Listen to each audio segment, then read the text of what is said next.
Good morning students, my name is Abhilash Saudiya और आज हमने शुरू किया है 10th क्लास का हिस्ट्री का एक ही बहुत ही interesting chapter glorious India Bharat beginning to 1206 AD. ये चैप्टर आई नो हिस्ट्री बहुत से लोगों को बोर करती है, लेकिन ये चैप्टर मैं आपको बहुत इंटरेस्टिंग बना दूंगा। ठीक है, ये इंटरेस्टिंग मैं ऐसे बनाऊंगा क्योंकि अभी आप जानते हैं ये चल रहा है हमारा 2020 में हम जानते हैं हमारे इंडिया के अंदर 28 स्टेट 7 यूनियन टेरिटरीज हैं। ठीक है, लेकिन अगर हम बात करें आज से 1000-1500 साल पहले और जाएं और 1206 पे जाएं तो हम जानना नहीं चाहेंगे 1206 के पहले या उस टाइम ड्यूरेशन में हमारा इंडिया कैसा दिखता था, कितने स्टेट थे, कितने शहर थे, कितनी यूनियन टेरिटरीज थी। ठीक है, तो हमें ये देखना पड़ेगा। तो अब हमें इस चीज में इंटरेस्ट लेना है, हमें ये चीज जानने की एकदम जागरूकता होनी चाहिए कि हमारा इंडिया कैसा था, उस समय शहर कौन से थे। तो मैं आपको बता दूं 1206 में जो हमारे इंडिया में 16 स्टेट थे, 16 राज्य थे जिनको महाजनपदास बोला जाता था। ये हमारे इंडिया के फर्स्ट राज्य स्टेट हुआ करते थे। ठीक है, 16 नेम्स टेक्स्ट बुक में लिखे हुए हैं, वो आप लोग देख लीजिएगा। उसमें मैंने जो सबसे ज्यादा इंपॉर्टेंट है वो मेंशन किए हैं।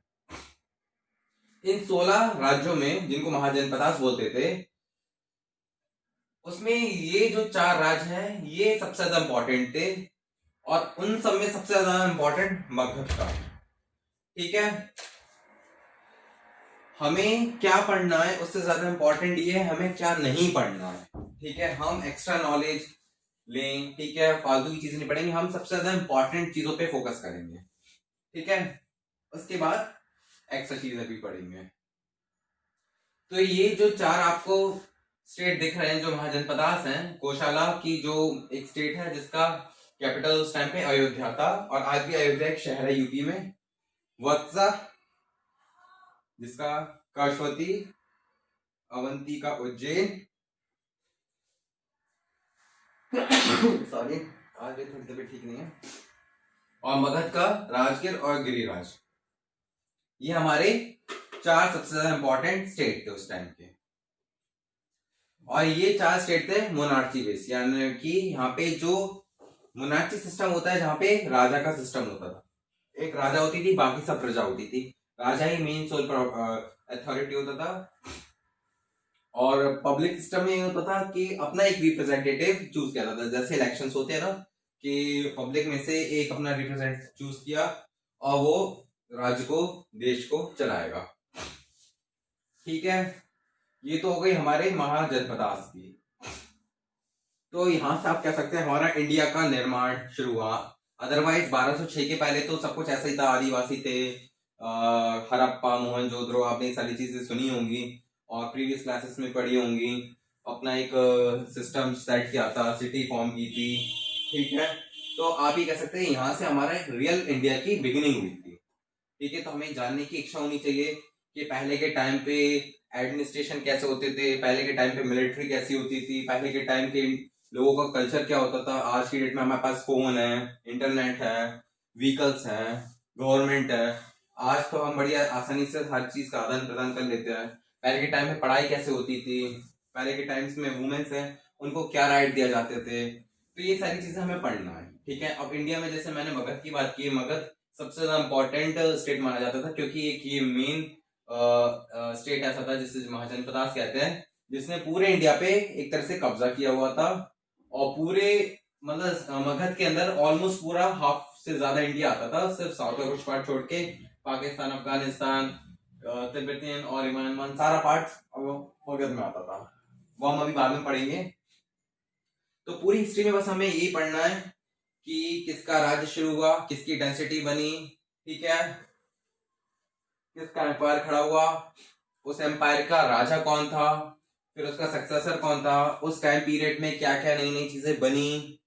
ठीक है, उस टाइम पे कितने लोगों ने इन्वेड किया, इन्वेड यानी कि कितने लोगों ने आक्रमण किया, क्योंकि आप जानते हो इंडिया हमारा एक सोने की चिड़िया कहा जाता था और पूरा वर्ल्ड इंडिया से चढ़ता था। पूरी दुनिया के लोग इंडिया आके बिजनेस करना चाहते थे। बहुत सारे एम्बेसडर्स आते थे, ट्रेवलर्स आते थे, जगह जगह पे विजिट करते थे, वहां के कल्चर को देखते थे, बुक्स लिखते थे। ये सारी जो हमें इंफॉर्मेशन है इन्हीं के जरिए तो मिलती थी। आप समझ रहे हैं मैं क्या बोल रहा हूँ? तो हमें महाजनपदास में बस ये पढ़ना था कि महाजनपदास हमारे इंडिया के पहले स्टेट माने जाते थे, जो कि 16 थे। उसमें से कि जो ये 4 स्टेट थे जिनको हम मोनार्ची सिस्टम बोलते थे, यहाँ पे मोनार्चिस्ट रहते थे, यहाँ पे राजाओं का राज था और बाकी सब प्रजा थी।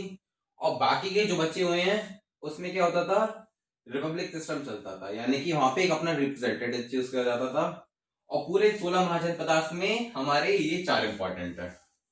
अब हम राजस्थान में रहते हैं तो हमें एटलीस्ट राजस्थान के जो महाजनपदास थे, आज का जो हमारा राजस्थान है, उस टाइम पे कितने डिस्ट्रिक्ट कितने शहर होते थे, तो उसमें 4 ज्यादा इंपॉर्टेंट हैं। वही हैं एक दो JAANGL जांगल, जो कि हमारा प्रेजेंट बीकानेर और जोधपुर का एरिया कहा जाता है।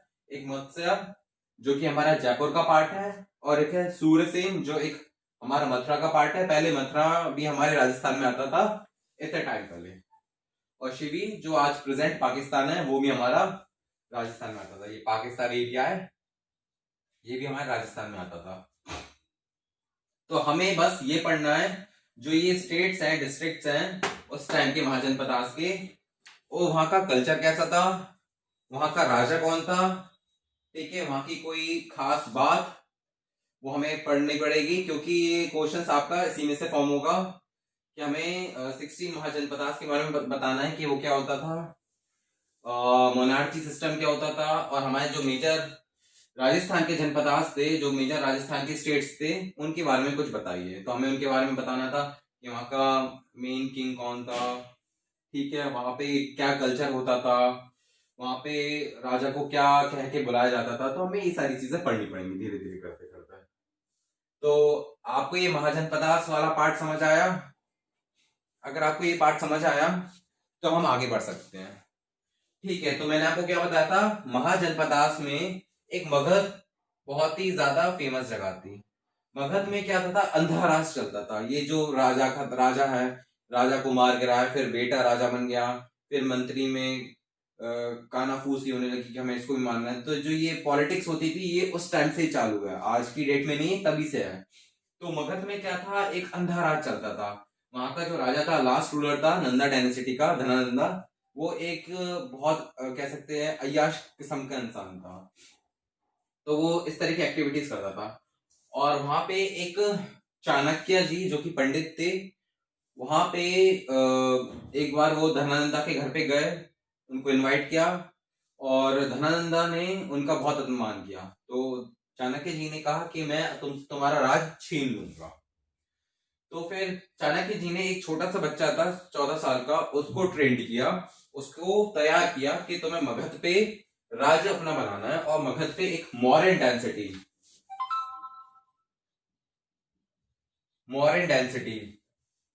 का निर्माण करना है, और पूरा मॉडर्न डेंसिटी का साम्राज्य पूरे विश्व में फैलाना है। तो चाणक्य जी ने उस बच्चे को ट्रेंड किया, जो बड़े होकर चित्रगुप्त मौर्य बना। आई थिंक आप सब लोग जानते होंगे, टीवी पे सीरियल भी आता था, बहुत इंटरेस्टिंग होने वाला है। तो हमें यहां से शुरू करना है, ये 16 जनपदात से। फिर जो शुरुआत मगध से हुई थी, जो कि एक हरियाणा का डेंसिटी का पार्ट था, फिर मगध से मॉडर्न डेंसिटी बना, और फिर वहां से हमारी एक हिस्ट्री चालू हुई।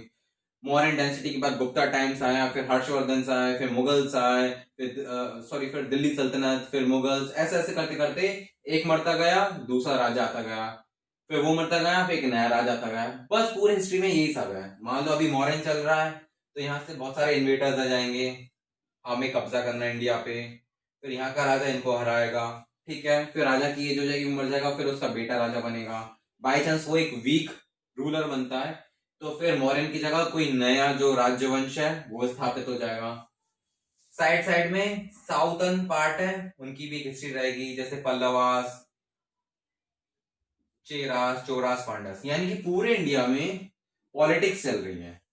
हमें पढ़ना है वो वाला एरिया जो ज्यादा फेमस है, यानी कि जिसका राज्य ज्यादा है। छोटे मोटे पार्ट्स का हमें नहीं पढ़ना। अगर हम साउथ में रहते तो हमें इधर का पढ़ना पड़ता, और थोड़ा बहुत हम राजस्थान के बारे में पढ़ेंगे। तो पूरी हिस्ट्री में हमें यही देखना है कि जब से हमारा ये स्टेट, जब महाजनपद शुरू हुए उसके बाद से कितने लोगों ने राज किया, वहां का फेमस राजा कौन था, उसकी क्या अचीवमेंट्स थी, उसने क्या बिल्डिंग्स बनवाई, क्या मॉन्यूमेंट्स बनवाए, उसने क्या उद्देश्य दिए, उनका कल्चर कैसा था, उनका एडमिनिस्ट्रेशन कैसा था, उस टाइम पीरियड में क्या नई नई डिस्कवरीज हुई, क्या नई नई बुक्स लिखी गई, और उस टाइम पीरियड में कितने इन्वेंटर्स आए, कितने लोग आए जो इंडिया पे राज करना चाहते थे। फिर ये सारी चीजें हमें पूरे हिस्ट्री में पढ़नी पड़ेंगी। ठीक है, अगर आप इस तरीके से जाएंगे तो आपको मैं बिल्कुल बोर नहीं होने दूंगा। ठीक है, आप बस मेरा तरीका फॉलो कीजिए, मैं आपको सिर्फ वही वही करवाऊंगा जो आपके लिए इंपॉर्टेंट है और आपको इंटरेस्टिंग बनाता रहे। ठीक है, चलिए, तो हमें ये महाजनपद समझ आया। अब हम यहाँ से देखेंगे महाजनपद शुरू हुआ था, फिर मगध के बाद जो मौर्यन डेंसिटी स्टार्ट हुई थी उसमें क्या रोल था। ठीक है, चलिए मैं रब करता हूं इसको।